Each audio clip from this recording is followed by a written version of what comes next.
നമസ്കാരം, ഡെമോക്രസിയിലേക്ക് സ്വാഗതം. തദ്ദേശഭരണ തെരഞ്ഞെടുപ്പിന്റെ ആദ്യഘട്ട വോട്ടെടുപ്പേ നടന്നിട്ടുള്ളൂവെങ്കിലും നേതാക്കളൊക്കെ വലിയ ആത്മവിശ്വാസത്തിലാണ്.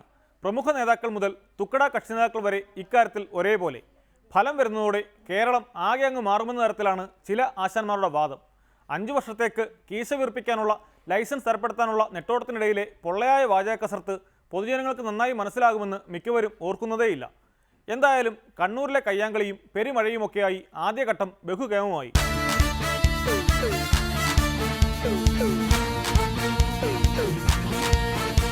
ഒരു ഭരണത്തിൻ്റെ നിർവഹണം അടിത്തട്ടിൽ ഒരുപക്ഷെ കേന്ദ്രമോ അല്ലെങ്കിൽ അസംബ്ലിയോ ജീവിതത്തിൻ്റെ അടിത്തട്ടെന്ന് പറയുന്നതിലേക്ക് ഭരണത്തിൻ്റെ നന്മ കൊണ്ട് എത്തിക്കുന്നതിന് ഉള്ള അവരെ കുറ്റം പറയാനും ഒക്കത്തില്ല. നമുക്ക് ബേസിക് യൂണിറ്റ്സ് വേണം, അല്ലേ? ഒരു ഫാമിലി ഒരു യൂണിറ്റ്, ഒരു കുടുംബത്തിനൊരു നാഥൻ എന്ന് പറയുന്നത് പോലെ അങ്ങനെ ഒരു പറ്റം കുടുംബങ്ങളുടെ ഒരു നാഥനോ നാഥയോ ആണ് ലോക്കൽ ബോഡീസിലൂടെ വരേണ്ടത്. അപ്പോൾ കേന്ദ്ര ഭരണം ഇപ്പോൾ ഒരു കൂടുതൽ മികവിലേക്ക് എത്തിക്കുന്നതിന് വേണ്ടി തീർച്ചയായിട്ടും അടിത്തട്ട് ഭരണ സമ്പ്രദായത്തിൽ ഒരുപാട് നല്ല മാറ്റങ്ങൾ ഉണ്ടാവും എന്ന് തന്നെയാണ് പ്രതീക്ഷ.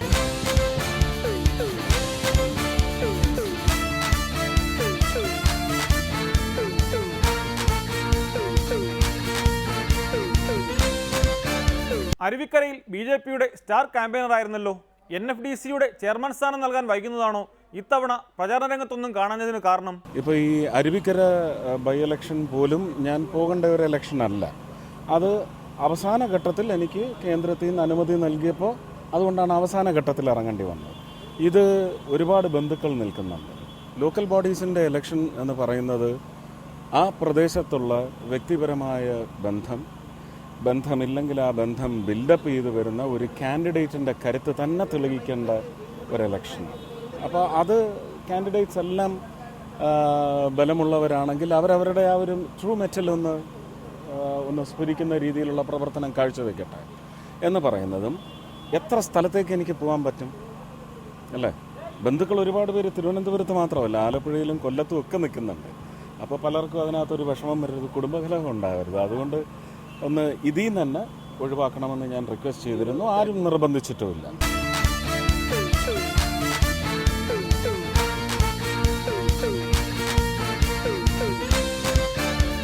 ഇപ്പോൾ ഒരു പുതിയ കാലഘട്ടമാണ്.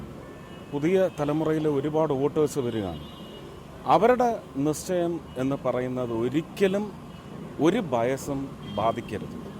അവർക്ക് വിശ്വാസപൂർണതയോടെ വോട്ട് ചെയ്ത് ശക്തമായ പറഞ്ഞ വാക്ക് പാലിച്ചില്ലെങ്കിൽ പോലും ദ്രോഹം നൽകാത്ത ഒരു ഭരണം കാഴ്ചവെക്കുന്ന പുതിയ സംഘം ഭരണം ദ്രോഹിക്കരുത്. നേതാക്കളെല്ലാം കാലത്തെ തന്നെ കാറിൽ വന്ന് വോട്ട് ചെയ്ത് ക്യാമറകൾക്ക് മുന്നിൽ ചിരിച്ചു മടങ്ങി. പാവം പൊതുജനമെന്ന കഴുതകളും വെയിലും മഴയുമൊന്നും വകവച്ചില്ല. ആകെ കിട്ടുന്ന ഒരു അവസരമാണല്ലോ. ഇതാണ് നമ്മുടെ സ്ഥാനാർത്ഥി. ചിഹ്നം കണ്ടില്ലേ? പെട്ടി പെട്ടി. പറഞ്ഞൊക്കെ ഓർമ്മയുണ്ടല്ലോ, ചിഹ്നം മാറി കുത്തരുത്. നമ്മുടെ ചിഹ്നം പെട്ടി, ഷോക്കേസ്. ഇങ്ങോട്ട്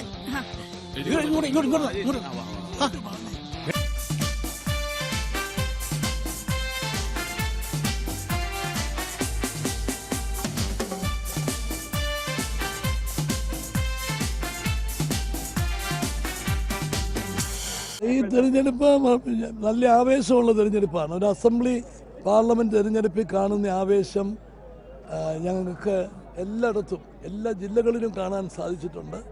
പോളിംഗ് ശതമാനം അതുകൊണ്ട് കുറയത്തില്ല. ഇന്ന് രാവിലെ പല സ്ഥലങ്ങളിലും നല്ല മഴയുണ്ടായിരുന്നു, എന്നിട്ടും പോളിംഗ് നടക്കുന്നു. ഒരു നല്ല ഇതാണ് പ്രതീക്ഷിക്കുന്നത്.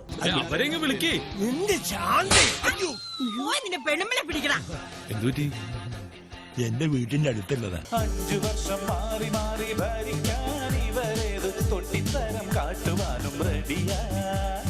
സീറ്റ് കയ്യിൽ കിട്ടിപ്പോയാൽ വോട്ട് ചെയ്ത നാട്ടുകാര് മൂക്കുകൊണ്ടു വരയ്ക്കും. ഈ വോട്ട് സാധാരണ നിലക്കുള്ളൊരു വോട്ടല്ല. ഇതോടുകൂടി കേരളത്തിലെ UDF എന്ന മുന്നണി ശിഥിലമാകാൻ പോവുകയാണ്. UDF മുന്നണിയുടെ അവസാനം കുറിക്കുന്ന തെരഞ്ഞെടുപ്പായിരിക്കും ഈ തെരഞ്ഞെടുപ്പ്. 6.5 കൊല്ലത്തിനുള്ളിൽ പുള്ളി പറയുന്ന 17ാമത്തെ പ്രാവശ്യം. എന്തെങ്കിലും ശിഥിലമായോ? എന്തെങ്കിലും ആയോ? ആരെങ്കിലും ഇങ്ങോട്ട് പോകുന്നതല്ലാതെ ഇവിടുന്ന് ആരെങ്കിലും അങ്ങോട്ട് പോയിട്ടുണ്ടോ? ഇനി ആരെങ്കിലും അങ്ങോട്ട് പോയിട്ടുണ്ടെങ്കിൽ അവരത് അനുഭവിക്കുന്നുണ്ടാണ്. 5 വർഷം മാറി മാറി ഭരിക്കാൻ ഇവരേതു തൊട്ടിത്തരം കാട്ടുവാനും റെഡിയാ. ഈ 7 ജില്ലകൾ 2005 ആവർത്തി. അത്തരത്തിൽ ഇടതുപക്ഷത്തിന് അനുകൂലമായിട്ടുള്ള നല്ല മാറ്റമാണ് ഇന്ന് ഇലക്ഷൻ നടക്കുന്ന 7 ജില്ലകളിലും ഉണ്ടായിട്ടുള്ളത്. ഈ ഇലക്ഷൻ്റെ ഫലം പുറത്തു വരുന്നതോടുകൂടി ജനാധിപത്യ മുന്നണിയുടെ തകർച്ചയ്ക്ക് വേഗത കൂട്ടും. ഇന്നത്തെ രൂപത്തിൽ UDF ഇവിടെ നിലനിൽക്കാൻ പോകുന്നില്ല. ഇപ്പോൾ ഇന്ന് എല്ലാവരും പറയുന്നത് കേട്ടു, UDFകാർ അരുവിക്കര ആവർത്തിക്കും. അരുവിക്കര ഒരു ചക്ക വീണു, ഒരു മുയൽ ചത്തു എന്ന് വിചാരിച്ചിട്ട് എല്ലാ സമയത്തും മുയലിനെ കിട്ടും എന്ന് വിചാരിച്ചിരുന്നാൽ അവർക്ക് 7-ാം തീയതി ഫലം പുറത്തു വരുമ്പോൾ നിരാശയായിരിക്കും. അല്ല ഇത് ഒന്നുമില്ല, ഒരു കാര്യം പറയൂ, ഒരു കാര്യം വന്നേ വാ ഇപ്പൊ വിടാൻ. ഇതാണ് നമ്മുടെ സ്ഥാനാർത്ഥി മാമയ്ക്ക്. ചെന്ന് വോട്ട് ചെയ്യൂ. അടുത്തടുത്ത് നിൽക്ക്. ഇങ്ങോട്ട് മുട്ടേക്ക്. സീറ്റ് കയ്യിൽ കിട്ടിപ്പോയാൽ വോട്ട് ചെയ്ത നാട്ടുകാർ മൂക്കുകൊണ്ട് ഇക്ഷായിന്ന വരയ്ക്കും. സസ്യശ്യാമള കോമള നാട്ടിൽ ഒരു നേരം ഉണ്ണാനായി കത്തേണ്ട ഗതിയായി. ഐക്യജനാധിപത്യ മുന്നണി വളരെയേറെ ആത്മവിശ്വാസത്തോടും അതിലേറെ ശുഭപ്രതീക്ഷയോടു കൂടിയിട്ടാണ് ഈ തെരഞ്ഞെടുപ്പിനെ അഭിമുഖീകരിക്കുന്നത്. ജനങ്ങൾക്ക് വേണ്ടി ചെയ്ത നല്ല കാര്യങ്ങളുടെ പശ്ചാത്തലത്തിൽ നിന്നുകൊണ്ട് തന്നെ ജനങ്ങളെ സമീപിക്കാൻ സാധിക്കും. ഈ തെരഞ്ഞെടുപ്പുമായി ബന്ധപ്പെട്ട് കേരളത്തിലെ മിക്ക സ്ഥലങ്ങളിലും പോയിരുന്നു. അവിടെയൊക്കെ ഐക്യജനാധിപത്യ മുന്നണിക്ക് വലിയ ആവേശകരമായ പിന്തുണയാണ് ജനങ്ങളുടെ ഭാഗത്തു നിന്ന് വന്നിട്ടുള്ളത്. ഐക്യജനാധിപത്യ മുന്നണി ഈ തെരഞ്ഞെടുപ്പിൽ വൻ വിജയം തന്നെ നേടും. 5 വർഷം മാറി മാറി ഭരിക്കാൻ ഇവരേതു തൊട്ടിത്തരം കാട്ടുവാനും റെഡിയാ. BJPയും SNDPയും ആയിട്ടുള്ള ഒരു സഖ്യമായിട്ടില്ല. സമയം പിടിക്കും. അതിൻ്റെതായിട്ടുള്ള ഒരു സാമുദായിക സംഘടനയും ഒരു രാഷ്ട്രീയ പാർട്ടിയും തമ്മിൽ സഖ്യം സാധ്യമല്ലല്ലോ. പാർട്ടി ഉണ്ടായ ശേഷം അത് ആലോചിക്കാവുന്നതാണ്. ഏതായാലും ഈ ബന്ധം വളരെയേറെ പരസ്പരം സഹായിക്കുന്നതാണ്. പോകുന്ന എല്ലാ ഭാഗത്തും ക്യാമ്പയിനിലൊക്കെ തന്നെ അവരുടെ ആൾക്കാരും പങ്കെടുത്തിട്ടുണ്ട്, സഹകരിച്ചിട്ടുണ്ട്. നമ്മുടെ തന്നെ പാർട്ടിയുടെ തന്നെ സ്ഥാനാർത്ഥികളായിട്ട് പല സ്ഥലത്തും SNDPയുടേതായിട്ടുള്ള ആ ഭാഗത്തെ പ്രാദേശികമായിട്ടുള്ള പ്രവർത്തകന്മാർ പല സ്ഥലങ്ങളിലും ഇതിൽ സ്ഥാനാർത്ഥികളായിട്ടുണ്ട്. അവരുടെ പിന്തുണയുണ്ട്. തീർച്ചയായിട്ടും അത് സഹായകമായിട്ടുണ്ട്. തിരുവനന്തപുരത്ത് പ്രതീക്ഷയുണ്ടെന്ന് മാത്രമല്ല, കേരളത്തിൽ മുഴുവൻ ഒരു വലിയ ജനമുന്നേറ്റത്തിന് അതിൻ്റെ സാക്ഷ്യം വഹിക്കും ഈ തെരഞ്ഞെടുപ്പ്. അല്ല, പ്രവർത്തകരിൽ നിന്ന് കിട്ടുന്ന റിപ്പോർട്ടിൻ്റെ അടിസ്ഥാനത്തിൽ മുന്നേറ്റം ഉണ്ടാവും എന്നേ പറയാൻ നമുക്ക് സാധിക്കുള്ളൂ. അല്ല, ഈ ചങ്ങാതിയോടല്ലേ മിശ്രുകൾ അടിച്ച് അംഗമായിക്കൊള്ളാൻ മുരളീധരൻജി പറഞ്ഞത്? BJPക്കൊപ്പം തന്നെയാണോ മുകുന്ദൻജി ഇപ്പോഴും? BJPയോടൊപ്പം ഉണ്ടല്ലേ ഈ വോട്ട് ഇപ്പോൾ? എന്തായാലും BJPക്ക് ഞാൻ വോട്ട് ചെയ്യുള്ളൂ. അല്ലേ, ഇലക്ഷൻ കമ്മീഷൻ അംഗീകരിക്കണ്ടല്ലോ. അതൊരു പ്രശ്നമുള്ള കാര്യമല്ല. ഒരു ശുഭ സൂചകമായിട്ട് ഇത് കാണുക. നമ്മുടെ ഇന്നത്തെ ഈ വോട്ട് ഇപ്പോൾ ഓൺലൈൻ മറ്റേ വോട്ടിങ്ങിൻ്റെ ഇത് മെമ്പർഷിപ്പിൻ്റെ ആണല്ലോ പറഞ്ഞത്. ഇപ്പോൾ അത് ഉണ്ട് എന്നുള്ളത് തെളിഞ്ഞല്ലോ. മിസ്ഡ് കോള്, ഇപ്പം മിസ്ഡ് കോളും ഫേസ്ബുക്കും ആണല്ലോ രണ്ട് പ്രധാനപ്പെട്ട. അതുകൊണ്ട് ബസ് മിസ് ചെയ്തിട്ടില്ല. എല്ലാ കുപ്രചരണങ്ങളും തള്ളിക്കളഞ്ഞുകൊണ്ട് പരമ്പരാഗതമായിട്ട് ഇരു മുന്നണികൾക്കും വോട്ട് ചെയ്തിട്ടുള്ള 10,000-കണക്കിന് ആളുകൾ ഈ തവണ മാറി ചിന്തിച്ച് ഭാരതീയ ജനതാ പാർട്ടിക്ക് അനുകൂലമായിട്ട് വോട്ട് രേഖപ്പെടുത്തും. അല്ല മുരളീധരൻജി, ആവശ്യത്തിന് വോട്ടർമാർ ഇല്ലാത്തത് കൊണ്ടാണോ മിശ്രുവോ അടുപ്പിച്ച് പാർട്ടി അംഗമാക്കാനുള്ള പെടാപ്പാട്? പലയിടത്തും പാർട്ടി മത്സരിക്കുന്നുമില്ലല്ലോ. ഇല്ല, വോട്ടർമാരില്ല. ഇല്ല, കാരണം ഞങ്ങളെ പിന്തുണക്കാൻ ആളില്ലാത്തതുകൊണ്ടാണ് മത്സരിക്കാത്തത്. ഞങ്ങളുടെ പാർട്ടി കേരളത്തിൽ 21,000 ബൂത്തുകളിലും സാന്നിധ്യമുള്ള പാർട്ടിയാണെന്ന് ഞങ്ങൾ ഒരിക്കലും അവകാശപ്പെട്ടിട്ടില്ല. BJP എത്തിച്ചേരാത്ത നിരവധി സ്ഥലങ്ങളുണ്ട്. ആ സ്ഥലങ്ങൾ ക്രമേണ BJP എത്തും. ഇപ്പോൾ ഇല്ല.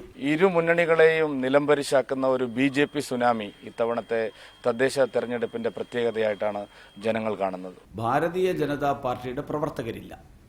ഭാരതീയ ജനതാ പാർട്ടിക്ക് നോമിനേഷൻ ഫോമിൽ പ്രപ്പോസ് ചെയ്യാനും സെക്കൻഡ് ചെയ്യാനും BJPക്കാർ വേണ്ടേ? ഇരു മുന്നണികളെയും നിലംപരിശാക്കുന്ന ഒരു BJP സുനാമി. താങ്കളുടെ വിലയിരുത്തലിനോട് ഞാൻ യോജിക്കുന്നില്ല. സീറ്റ് കയ്യിൽ കിട്ടിപ്പോയാൽ വോട്ട് ചെയ്ത നാട്ടുകാർ മൂക്കുകൊണ്ട് ഇക്ഷായിന്ന വരയ്ക്കും.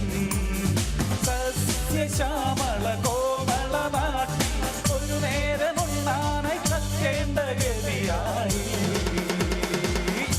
കേരളത്തിലെ ഉമ്മൻചാണ്ടി ഗവൺമെന്റ് നഗ്നമായ അഴിമതിക്കാരനെ മന്ത്രിസഭയിൽ സംരക്ഷിക്കാൻ വേണ്ടി ഗവൺമെൻറ് മെഷീനറി ഉപയോഗിച്ച് എങ്ങനെയാണ് തെളിവുകൾ നശിപ്പിക്കാൻ ശ്രമിച്ചത് എന്നുള്ളത് വിജിലൻസ് കോടതിയുടെ നിലപാടിലൂടെയും വിധിയിലൂടെയും പുറത്തു വന്നിരിക്കുകയാണ്. ഒക്കെ ഈ പറയും പോലെ നെക്ക് ടു നെക്ക് ഫൈറ്റ് എന്ന് പറയാനുള്ള രീതിയിലുള്ളതാണ് പലയിടങ്ങളിലുമൊക്കെ നടക്കുന്ന മത്സരങ്ങൾ. ഈ ബാർക്കോഴ ഇഷ്യൂവിനെ കുറിച്ച് ഞാൻ 6-ാം തീയതി ഈ 5-ാം തീയതി പോളിംഗ് കഴിഞ്ഞ അടുത്ത ദിവസം തന്നെ ഞങ്ങൾ സംസാരിക്കുന്നുണ്ട് അതിനെക്കുറിച്ച്.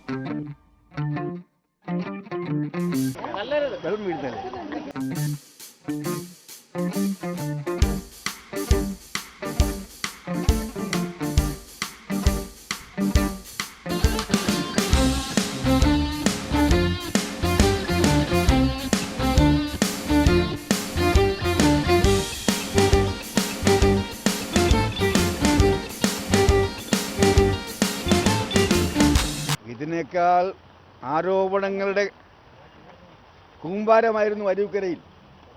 പക്ഷേ എന്തായിരുന്നു റിസൾട്ട്? കാരണം ഒറ്റപ്പെട്ട പ്രശ്നങ്ങളല്ല, ജനമനസ്സുകളെ സ്വാധീനിക്കുന്നത് UDFിൻ്റെയും ഗവൺമെൻറ്റിൻ്റെയും സമഗ്രമായ ടോട്ടാലിറ്റിയാണ്. ജനങ്ങളുടെ മനസ്സിൽ എൻ്റെ അഭിപ്രായത്തിൽ മഹാഭൂരിപക്ഷ ജനങ്ങളുടെ മുമ്പിൽ UDF അല്ലാതെ മറ്റൊരു ബദലിനെ കുറിച്ച് അവർ ആലോചിക്കാനും പോലും അവർക്ക് സാധിക്കുന്നില്ല. പച്ചക്കറിക്ക് പൊന്നിന്റെ വിലയായി, പെട്രോളിന് കാറിന്റെ വിലയായി, മനുഷ്യനിപ്പം പട്ടിയുടെ വിലയായി, വീടുകളിൽ പട്ടിണി പതിവായി. ആര് ജയിച്ചാലും കോറിന് കഞ്ഞി കുമ്പിൽ തന്നെയാണെന്നാണല്ലോ നാട്ടുനടപ്പ്. വോട്ടെടുപ്പെന്ന് കഴിഞ്ഞാലുടൻ ബാർക്കോഴ വിഷയത്തിൽ താനെന്തോ പറയുമെന്നാണല്ലോ ചന്ദ്രചൂഡൻ സഖാവ് സൂചിപ്പിച്ചത്. UDFിൽ നിന്നും എടുത്ത് തോട്ടിൽ കളയാനത്തക്ക ദുർബുദ്ധിയൊന്നും അദ്ദേഹത്തിന് തോന്നിക്കല്ലേ എന്ന് പ്രാർത്ഥിക്കാം. ഇടവേളയ്ക്ക് ശേഷം കണ്ണൂർ വിശേഷങ്ങൾ. നിനക്കിനി ജയിക്കണമെങ്കിൽ ഒറ്റ വഴിയേ ഉള്ളൂ, കുടുംബക്ഷേത്രത്തിലേക്ക് ഒരു നേർച്ച നേർന്നേക്ക്, ചിലപ്പോ ഫലിച്ചേക്കും. തോൽക്കുന്നതിന് തൊട്ട് മുമ്പ് വരെ ശുഭാപ്തി വിശ്വാസം വളരെ നല്ലതാണ്. പതക്കുന്ന ചൂടുവെള്ളത്തിൽ മുളകിട്ടിട്ട് നായ്ക്കൂറിനെ പൊടി വിട്ടിട്ട് അത് അലക്കൊഴിച്ചത്. അത് കണ്ണൂർ ജില്ലയിലെ രാഷ്ട്രീയ പ്രബുദ്ധതയുടെ ഭാഗമാണ്.